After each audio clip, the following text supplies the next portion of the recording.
습니다. 사람의 말이 아니라 하나님의 말씀으로 듣겠습니다. 그리고 아멘하고 그 말씀에 순종하겠습니다. 주시는 말씀 생명으로 알고 복종하는 저희들 되게 해 주시옵소서. 말씀을 가로막고 빼앗아가는 그런 사탄의 역사가 이 시간 없게 하시고 성령님이 강력하게 역사해 주셔서 하나님 말씀 들을 때 아멘으로 잘 받게 하시고 그 말씀 그대로 저희들에게 이루어지는 축복이 있게 하여 주시옵소서. 예수님의 이름으로 기도 올리옵나이다. 아멘. 네, 할렐루야. 좋은 날입니다. 네, 지난 시간에 이어서 마태복음 5장 17절부터 19절을 본문으로 율법을 완전케 하러 오신 예수님 두 번째 시간으로 함께 은혜 나누겠습니다. 지난 시간의 말씀을 잠깐 돌아보게 되면 많은 사람들이 율법이란 단어에 대해 오해를 하고 있는데 오해하지 않고 율법에 대해서 정확히 이해하기 위해서는 성경에서 율법이라는 단어가 나올 때 세 가지로 이렇게 의미를 나누어서 보게 되면 잘 이해가 되고 오해가 풀리게 된다, 이렇게 말씀을 드렸습니다. 이 세 가지는 바로 원죄율법, 원죄율법은 아담이 지은 첫 번째 죄, 그게 원죄입니다. 그 죄가 그 후손들에게 전가가 유전이 된 그 죄를 말하죠. 죄의 삭은 사망입니다. 반드시 죄를 짓는 사람은 죽어야 된다, 또는 지옥에 가야 되는데 이것은 어느 누구도 해결할 수가 없습니다.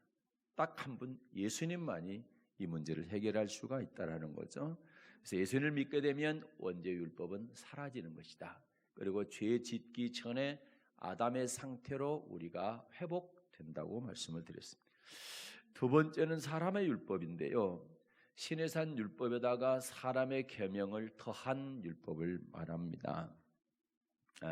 이 율법은, 이 사람의 율법을 지키면 지킬수록 사람이 악해진다고 했어요. 그래서 이 율법은 절대 지키면 안 되는 율법인 것입니다.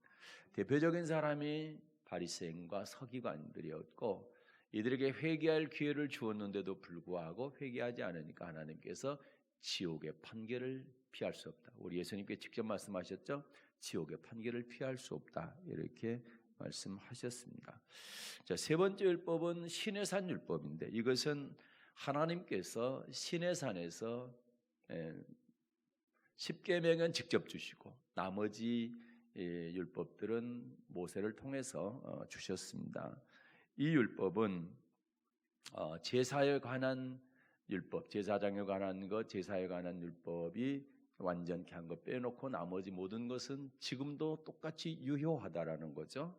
이 율법은 지켜야 되는 율법입니다. 그래서 신의 산 율법은 하나님을 경외하는 법이요, 또 하나님과 반드시 지켜야 될 언약으로 하나님과 언약을 맺은 그 율법이기도 하고요. 또 이 법은 가장 중요한 영생 얻는 법이다.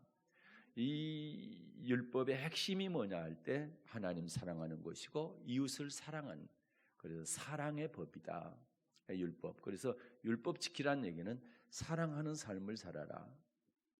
조금 더 구체적으로, 자, 10계명은 두 파트로 나눠 있죠. 돌판이 두 개입니다. 한 돌판에는 하나님을 사랑하라, 1계명부터 4계명입니다. 그리고 또 한쪽의 돌판에는 5계명부터 10계명까지 이웃을 사랑하라, 사람을 사랑하라, 이런 내용인 것이죠. 이 10계명이 성경 안에서 아주 뼈대 같은 그런 역할을 하는 그런 말씀인 것입니다. 그런데 그 율법이 사랑이라는 거죠. 하나님 사랑, 이웃 사랑. 그래서 이제 하나님의 아들이신 예수님께서 이 땅에 오셔서 하신 말씀이 이런 하나님을 경외하는 법이요, 반드시 지켜야 될 언약이요, 또 영생의 법이요, 그리고 사랑의 법인데 이것을 폐하실 수가 없잖아요. 그래서 폐하러 온 것이 아니라 이 율법을 내가 완전케 하러 왔다, 이렇게 말씀을 하신 겁니다. 또 이제 그 말라기 3장을 봤는데 만약에 섬기는 것이 헛되니 그 명령을 지키고 슬프게 행하는 것이 무슨 유익이 있느냐, 이렇게 말하는 죄종들이 있었다라고 그러는데 이 뜻이 구약의 율법은 폐했고 지킬 필요가 없다고 말하는 사람들이 있다고 한다면 그 사람은 완악한 말로 하나님을 대적하는 사람이다. 이런 의미라고 그랬습니다. 그래서 오늘 두 번째 시간에는 마태복음 5장 18절 말씀을 중점적으로 살펴보도록 하겠습니다. 마태복음 5장 18절입니다. 같이 읽겠습니다. 진실로 너희에게 이르노니 천지가 없어지기 전에는 율법의 1.1획이라도 반드시 없어지지 아니하고 다 이루리라. 아멘. 네, 저도 과거에 직장생활 한 14년 2개월 정도 했는데요. 직장 다니는 사람들은 잘 알겠지만 그 직장에 그 회사에 내규가 있습니다. 사규 또는 뭐 규정이라고 하죠. 이런 게 있는데요. 회사 직원들의 일반적인 모든 적용되는 그 내용들이 들어있죠. 뭐 임금은 어떻게 준다, 뭐 상여금은 어떻게 지급한다, 또 뭐 회사 내에서 잘했을 때는 어떤 상을 주고 또 잘못했을 때는 어떤 징계를 한다. 이러면 상별 규정도 있고 봉급 규정도 있고 뭐 이런 게 다 들어 있습니다. 그것을 이제 내규라고 하죠. 그래서 직원의 처우에 관한 모든 것들이 그 안에 들어 있는데 만약에 회사 측과 직원 측에 다툼이 있다, 법정에 갔다 했을 때 물론 양쪽의 의견을 들어보겠지만 법관들이 가장 먼저 살펴보는 것이 바로 그 회사 규정인 것입니다. 그걸 통해서 옳고 그름을 이렇게 판단을 하게 되는 거죠. 근데 하나님과 우리의 관계도 마찬가지인 것입니다.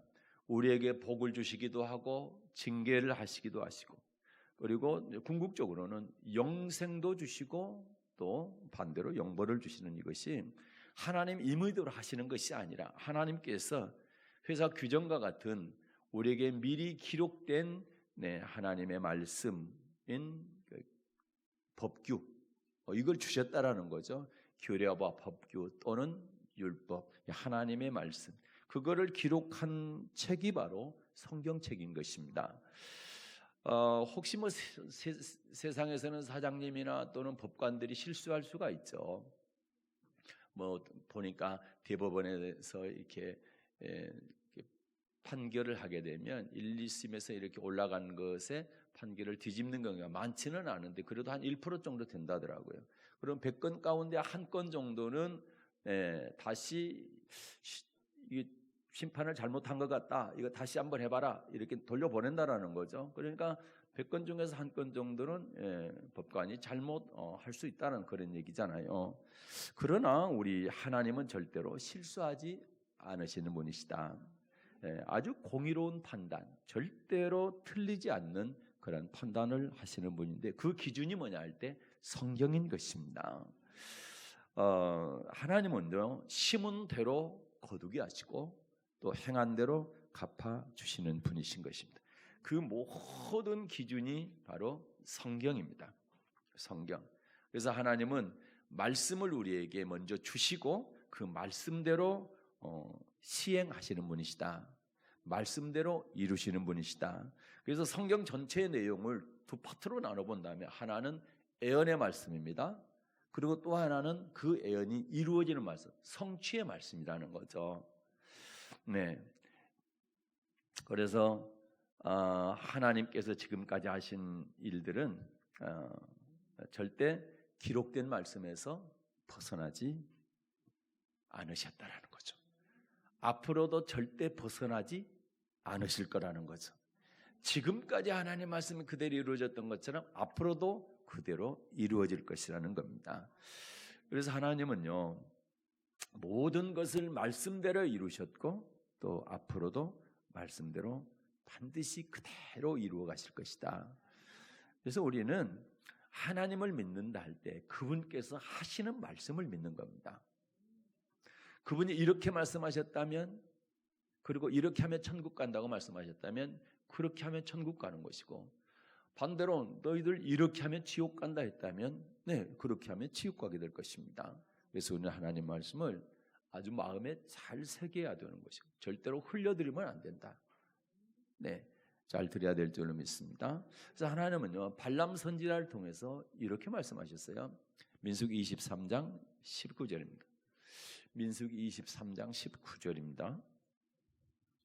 하나님은 인생이 아니시니 시건치 않으시고 인자가 아니시니 후회가 없으시도다. 어찌 그 말씀하신 바를 행치 않으시며 하신 말씀을 실행치 않으시랴. 아멘. 하나님은 시건하지 않는다. 말에 실수가 없으신 분이라는 거죠. 그리고 후회 없으신 분. 그리고 말씀하신 바를 행치 않으시며 하신 말씀을 실행치 않으시는 분이 아니시라는 거죠. 반드시 하신 말씀은 행하시고 하신 말씀은 실행을 한다. 말씀 그대로 일하신다. 이런 말씀인 거죠. 이사야 선지자를 통해서도 제가 자주 인용하는 말씀입니다. 이사야 55장입니다. 9절 10절입니다.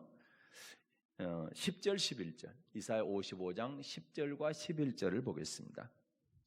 비와 눈이 하늘에서 내려서는 다시 그리로 가지 않고 토지를 적시어서 싹이 나게 하여 열매가 맺게 하여 파종하는 자에게 종자를 주며 먹는 자에게 양식을 줌과 같이 내 입에서 나가는 말도 이와 같이 헛되이 내게로 되돌아오지 아니하고 나의 기뻐하는 뜻을 이루며 내가 보낸 일에 형통함이니라. 아멘.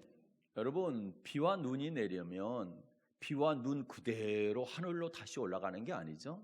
내리면 땅을 적시죠. 만약에 비와 눈이 내려가지고 땅을 적시지 않고 바로 하늘로 올라간다 하면 이 땅에 식물은 하나도 자랄 수가 없는 거잖아요. 네, 그렇죠? 그런데 땅을 적시게 되고 땅에 심겨진 모든 식물들이 다 잘 자라서 열매를 파종한 사람한테 다시 준다라는 거죠.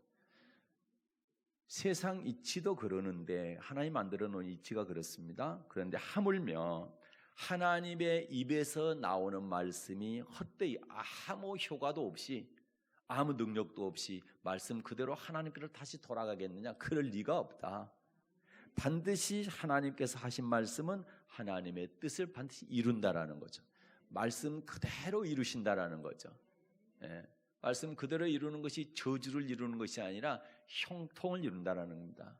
문제는 우리가 그 말씀을 대적하고 배반하고 안 따라가니까 문제인 것이지 말씀 그대로 하면 반드시 형통케 하신다.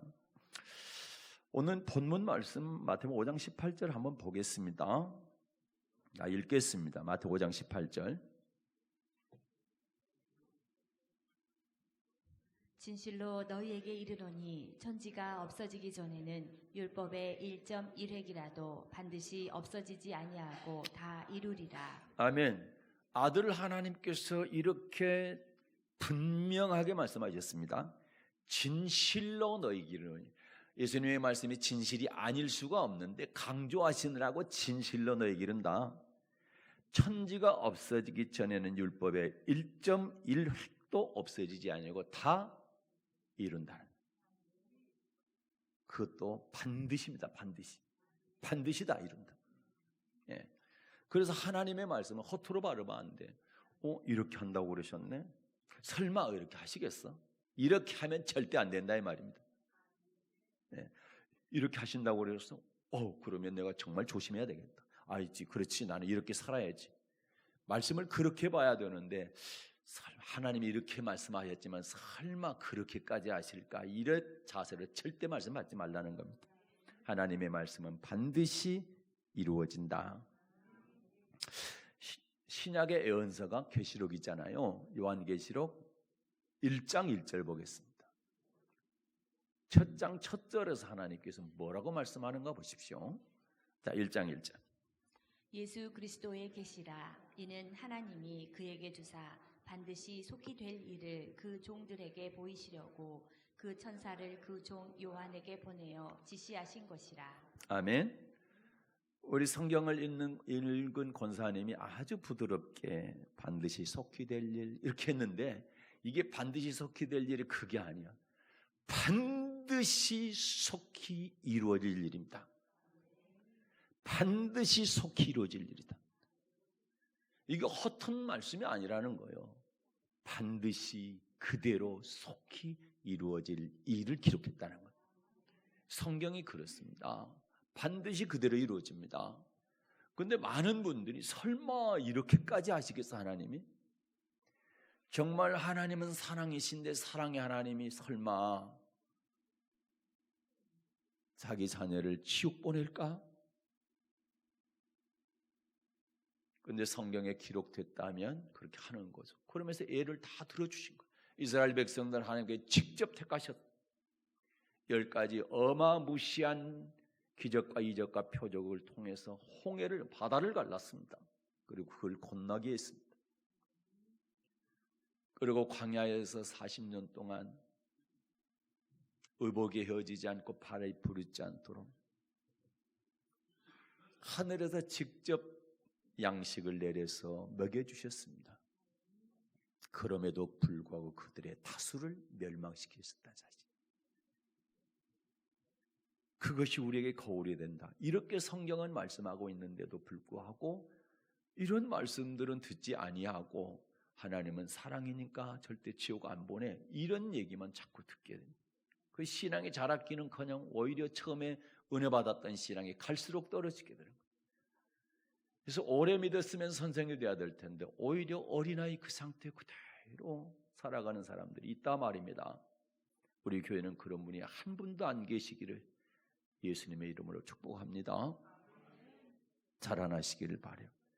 자라나려면 첫째, 하나님의 말씀은 그대로 이루어진다.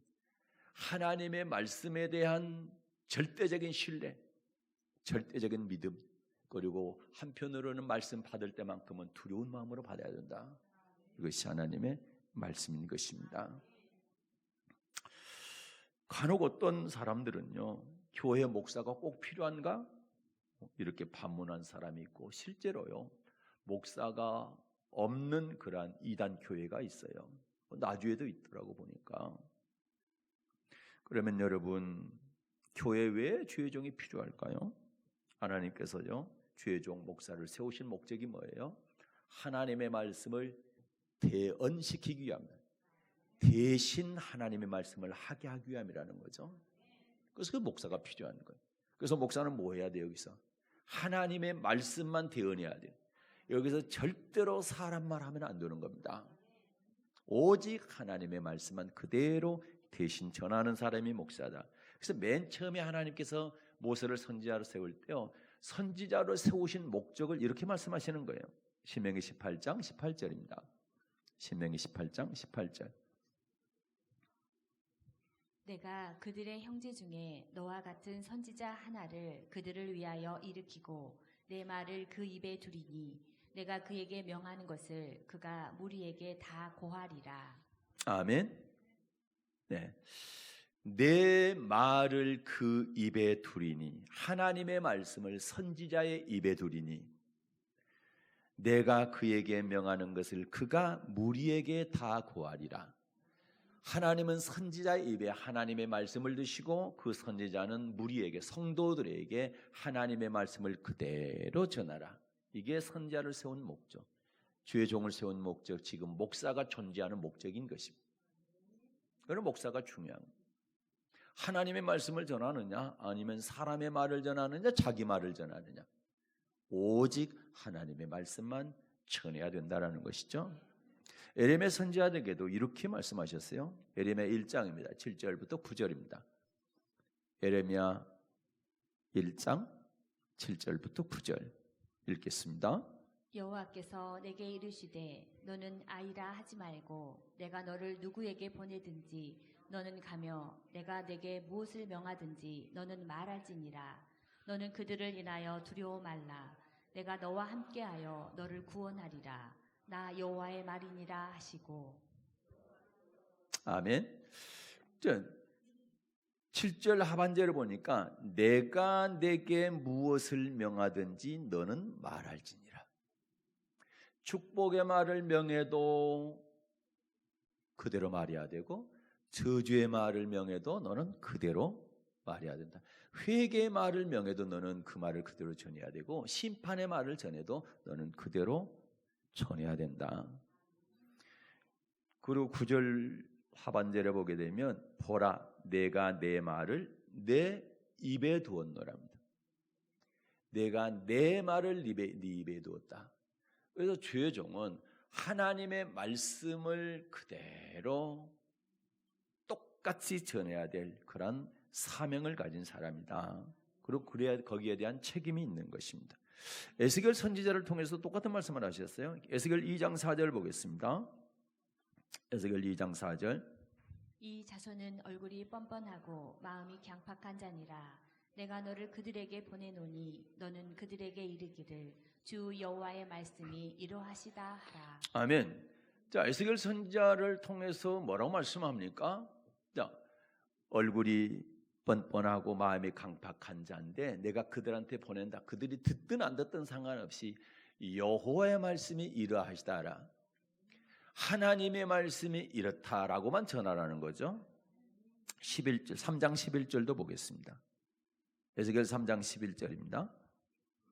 사로잡힌 내 민족에게로 가서 그들이 듣든지 아니 듣든지 그들에게 고하여 이르기를 주 여호와의 말씀이 이러하시다 하라 하시더라. 아멘. 내 민족에게로 가섭니다. 내 민족은 이스라엘 민족이죠. 이스라엘 민족은 하나님을 믿는 사람들입니다. 그러면 저와 여러분이 여기 포함됩니다. 어떻게 하라고요? 성도들에게 듣든지 아니 듣든지 상관없이 듣고 안 듣고는 성도들의 책임이고 너는 네 책임은 듣든 안 듣든 상관없이 무조건 내 말을 그대로 전해랍니다. 주 여호와의 말씀이 이러하시다 하라고만 해라. 믿습니까? 네. 그래서 성경상 하나님의 종은 하나님의 말씀이 아닌 자기 생각이나 자기 말이나 누구 다른 사람의 말을 할 수 있는 권한이 없는 겁니다. 해서는 절대 안 되는 것입니다. 하나님께서 주의 종의 입에 하나님의 말씀을 넣어주셨기 때문에 하나님의 말씀만 전해야 된다. 그러나 만약에 하나님의 말씀이 아닌 다른 말을 전하면 어떻게 될까요? 주의 종이. 하나님 그럴 때는 어떻게 말씀하셨을까요? 그 종을 어떻게 하셨을까요? 어떻게 한다고 하셨을까요? 다시 신명기 18장 갑니다. 이번에 20절입니다. 신명기 18장 20절입니다. 하나님 말씀이 아닌 다른 말을 전하는 종은 하나님께 어떻게 하실까 합니다. 읽겠습니다. 내가 고하라고 명하지 아니한 말을 어떤 선지자가 만일 방자히 내 이름으로 고하든지 다른 신들의 이름으로 말하면 그 선지자는 죽임을 당하리라 하셨느니라. 아멘. 내가 고하라고 명하지 아니한 말을 하면 어떤 선지자가 만일 방자에 내 이름으로 고하더니 다른 신들의 이름으로 말하면 하나님의 말씀이 아닌데도 이것이 하나님의 말씀이다.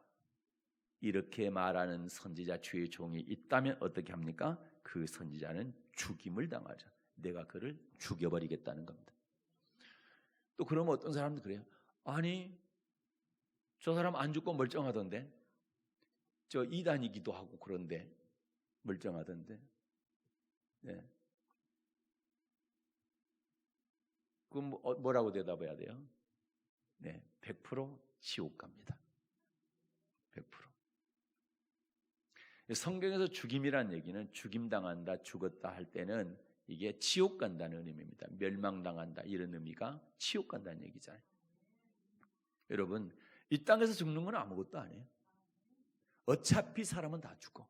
그런데 문제는 죽은 이후에 어떻게 될 거냐. 영원한 불구덩이 속에서 살 것이냐 안 그러면 영원한 천국에 들어갈 거야. 그게 중요하잖아요. 그런데 사람들은 자꾸만 이 땅에서 죽었네 살았네 이 얘기를 하는 거예요. 관점이 다르는 거예요. 그러니까 영적인 눈과 육적인 눈이 다른 겁니다. 믿습니까? 네. 그래서 예수님께서도요. 하나님께서 보낸 자는 하나님의 말씀을 한다는 요한복음 3장 34절입니다. 잘 아는 말씀이에요. 요한복음 3장 34절. 하나님의 보내신 이는 하나님의 말씀을 하나니 이는 하나님이 성령을 한량없이 주심이니라. 아멘. 하나님의 보내신 이는 하나님의 말씀을 하나님이다. 만약에 하나님의 말씀을 하지 않고 딴 말을 한다 그러면 하나님이 보낸 사람입니까 아닙니까? 아니란 얘기죠.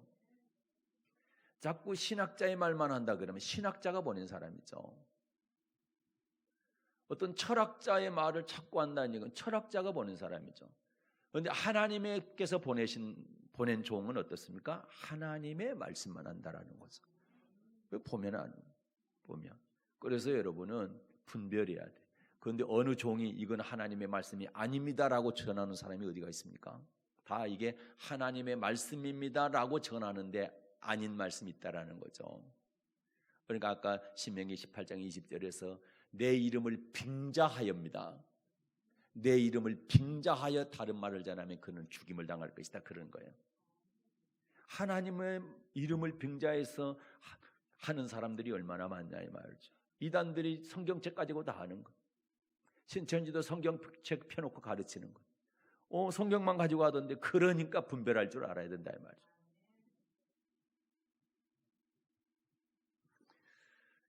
자, 바울은요, 그래서요, 갈라디아서 1장 10절입니다. 이렇게 고백합니다. 갈라디아서 1장 10절. 이제 내가 사람들에게 좋게 하랴, 하나님께 좋게 하랴, 사람들에게 기쁨을 구하랴. 내가 지금까지 사람의 기쁨을 구하는 것이었다면 그리스도의 종이 아니니라. 아멘. 두 가지를 얘기하죠. 내가 사람을 좋게 하랴, 내가 하나님을 기쁘게 하랴. 만약에 사람의 기쁨을 구하는 종이라면 나는 그리스도의 종이 아니고 사람의 종이라는 거죠. 그 주의 종이라는 건 주님의 종이라는 얘기니까 주님이 구약에서는 하나님을 지칭을 많이 했고 신약에서는 예수님을 지칭을 많이 합니다. 하나님의 종은 하나님의 말씀을 해야 그것이 맞다는 거예요. 그래서 만약에 사람의 기쁨을 위해서 내가 설교를 한다고 한다면 나는 하나님의 종이 아니라는 겁니다. 잘 이해하십시오. 여러분의 기쁨을 위해서 내가 설교하면 나는 하나님의 종이 아닌 거예요. 그래서 설교가 재미있다 없다 이 얘기가 아닌 거네. 이거는 하나님의 말씀을 하느냐 다른 말을 하느냐 이게 기준이 되고 그 관점이 되어야 되는 거죠. 그렇죠. 그래서 바울은 단 한 번도 내가 사람의 기쁨을 위해서 한 번도 나는 설교한 적이 없다라는 거예요. 나는 하나님의 종이기 때문에 하나님의 말씀만 전했다라는 거죠. 이런 말씀을 들으면 저도 막 가슴이 떨리는 거, 심장이 부풀어 오르는 거예요. 맞아, 이게 주의 종이지. 그래서 주의 종은요, 죽을 각오를 하고 하나님의 말씀만 전해야 되는 거예요. 아까 요한복음 3장 34절을 보니까 자, 하나님께서 보내니는 하나님 말씀만 한다. 근데 그 다음에 이런 말씀이 있어요. 뭐라고 말씀합니까? 저에게 성령을 한량 없이 부어주심이니라. 왜 하나님의 말씀만 전하는 주의 종에게 성령을 부어주냐 이 말이죠. 그거는 하나님의 말씀만 전하면 예수님도 그랬고 바울도 그랬고 스데반도 그랬고 어때요? 하나님만 말씀만 전하니까 핍박하잖아요. 죽이기가 하지 않아요. 그래서 하나님의 말씀을 그대로 전하려면 성령 충만하지 않으면 전할 수가 없는 거예요. 두려워서. 에스겔 선지자도 그렇잖아요. 하나님께서 얼굴이 뻔뻔하고 마음이 아주 강팍한 사람에게 너를 보내는데 네가 내 말만 전하라는 거야.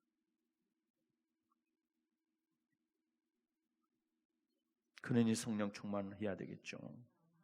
그래서 하나님은요, 하나님의 종들에게 절대로 내 말을 가감하지 마라. 더하지도 말고 빼지도 말라. 계시록 20장 22장입니까? 18절부터 20절에 보게 되면 만약에 더하면 하나님의 예언의 말씀에다가 말을 더하게 되면 성경에 기록된 모든 재앙들을 너에게 들이붓겠다는 거예요. 만약에 빼면 생명책에서 네 이름을 빼겠다는 겁니다. 이 엄청난 말씀이 있는데 주의 종이 자기 마음대로 하나님의 말씀에다 더하고 하나님의 말씀을 빼고 그러면 안 된다는 거예요. 어떤 말씀이 있는지 그대로 전하는 종이 하나님께서 기뻐하는 종이다. 그렇게 하게 하기 위해서 주의 종을 세운 것입니다. 그래서 하나님은요, 예레미야 선지자를 통해서 이런 말씀을 하세요. 자, 23장입니다. 예레미야 23장 16절입니다. 읽겠습니다. 만군의 여호와께서 이같이 말씀하시되 너희에게 예언하는 선지자들의 말을 듣지 말라. 그들은 너희에게 헛된 것을 가르치나니 그들의 말한 묵시는 자기 마음으로 말미암은 것이요 여호와의 입에서 나온 것이 아니니라. 아멘. 자, 너희에게 예언하는 선지자들의 말을 듣지 말라. 시간이 없어서 보지 못하는데 쭉 읽어보면 무슨 얘기입니까? 바알을 좋아해. 다시 말해서 돈을 따라가는 성도들, 그리고 돈을 따라갈 수 있게 만드는 주의 종들. 조금 더 말을 하면, 자, 축복 설교만 계속 하는 거예요. 이러면 복 받습니다. 이러면 잘 됩니다. 이 땅에서 복 받은 것만 설교를 한다. 그게 바알을 의탁해서 설교하는 설교입니다. 제가 예레미야 23장을 자주 보다가 요즘은 좀 잘 안 봤는데 옛날에는 정말 많이 봤습니다. 왜? 저에게 지침서가 되기 때문에.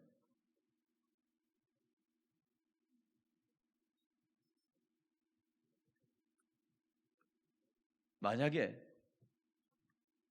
하나님께서 이렇게 하면 복을 받지만 이렇게 하면 재앙이 임한다 라고 했다면 축복도 말하지만 반드시 이렇게 했을 때 재앙이 임한다는 말을 성도들에게 전해줘야 되는데, 재앙이 임하는 쪽으로 신앙생활을 하고 있음에도 불구하고 너희에게 재앙이 없으리라, 평안하리라 이렇게 전하는 목사, 그런 주의 종은 내가 보낸 종이 아니니 절대로 그들의 말을 듣지 마라.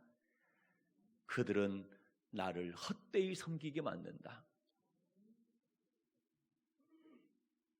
주의 종은 목숨 걸고 하나님의 말씀만 전해야 되는 겁니다. 다른 말 딱 섞는다 그러면 그 종은 죽는 거예요. 그런데 혼자 죽으면 그나마 다행인데 그 말씀을 들은 사람들이 같이 죽으니까 문제라.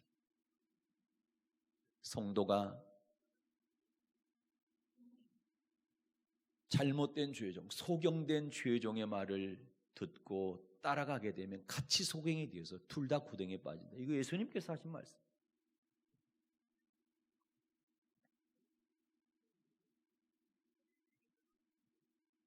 그 주의 종이 소경이 되면 안 되겠지만 성도들도 분별해서 나를 가르치는 주의 종이 소경인지 아닌지를 판단을 해서 소경이면 따라가면 안 된다. 왜? 같이 구덩이에 빠지니까. 성경은 그걸 계속 말씀하고 있는 겁니다. 에스겔서, 예레미야서 계속 말씀하거든요. 그래서 우리 어떻게 해야 됩니까? 저도 정신 바짝 차리고 하나님의 말씀만 전하고, 여러분도 정신 바짝 차리고 분별하셔서 하나님의 말씀만 들으시길 바랍니다. 그게 서로 사는 길이다. 그래서 성경은요, 하나님께서 예언하시고 그 말씀이 그대로 이루어진 것을 기록한 거예요. 그래서 말씀드릴 때 예언과 성취라고 말씀드렸잖아요.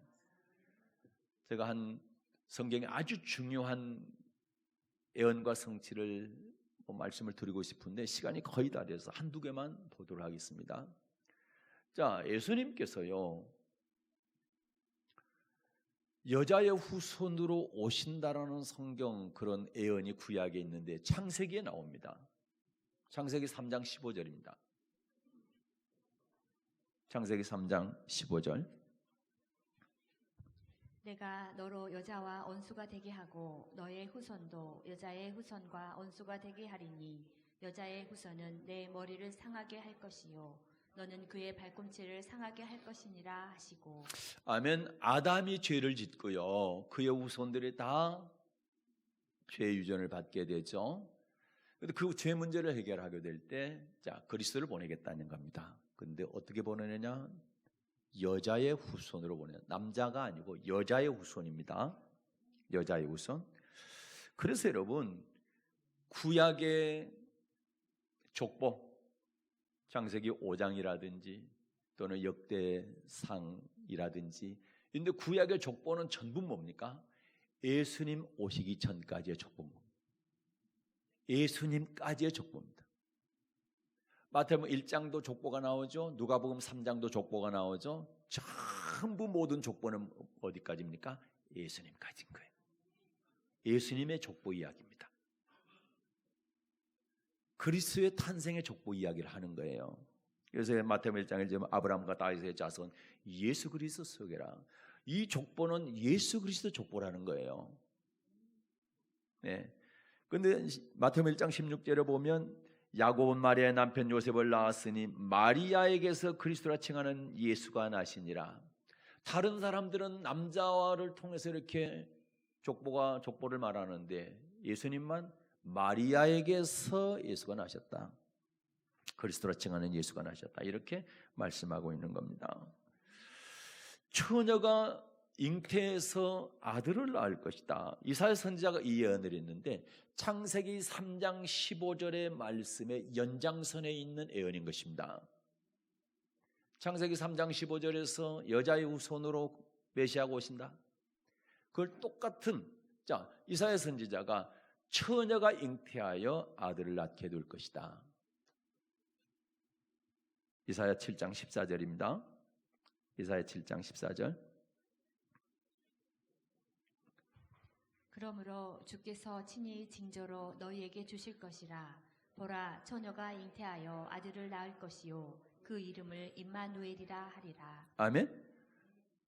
자, 이사야 선지자가 처녀가 잉태. 그러면 여자는 여자인데 처녀 여자란 얘기죠. 그렇죠?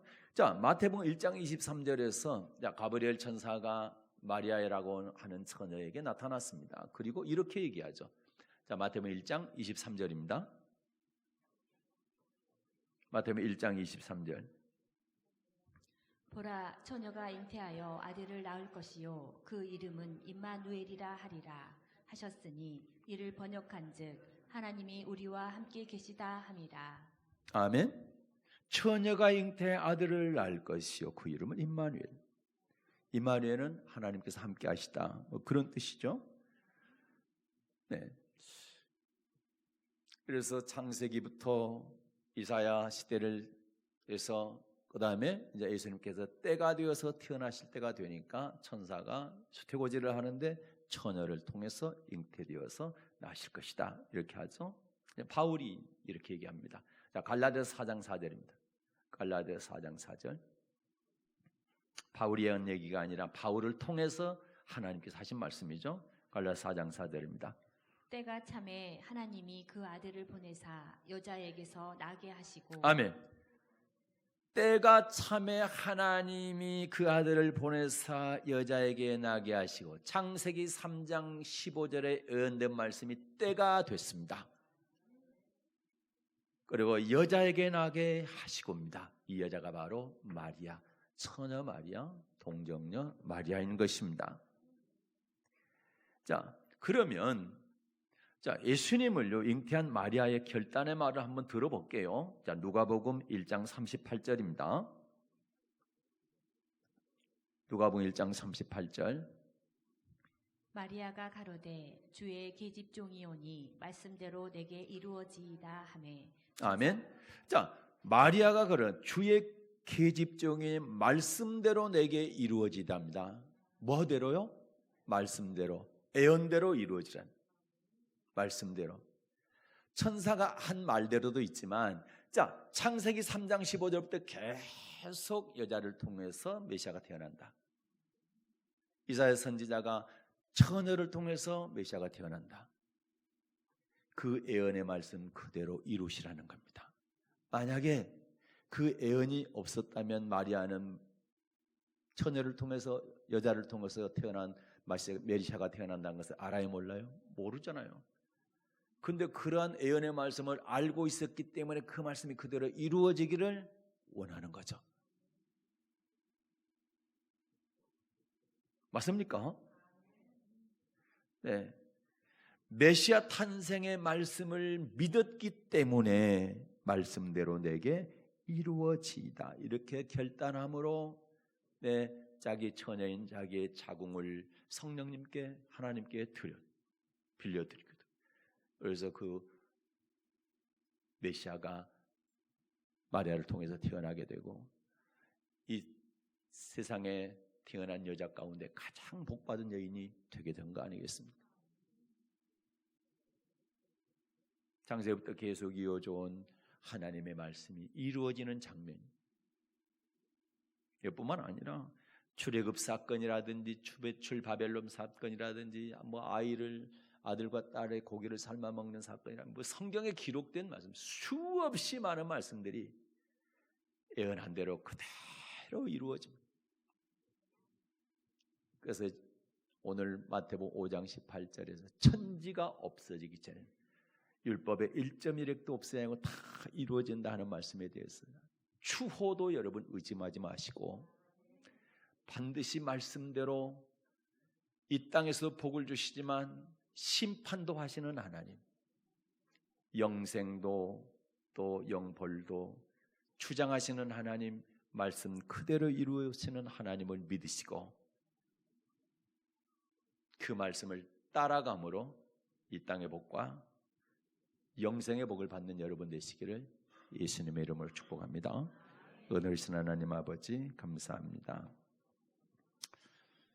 더 많은 말씀들을 애로 이루어지는 말씀을 참 드려드리면 좋은데 시간이 많이 짧아서 그러지 못했습니다. 그러나 우리가 믿는 것은 하나님의 말씀은 그대로 이루어진다. 율법의 한 점 한 획도 없어지지 않고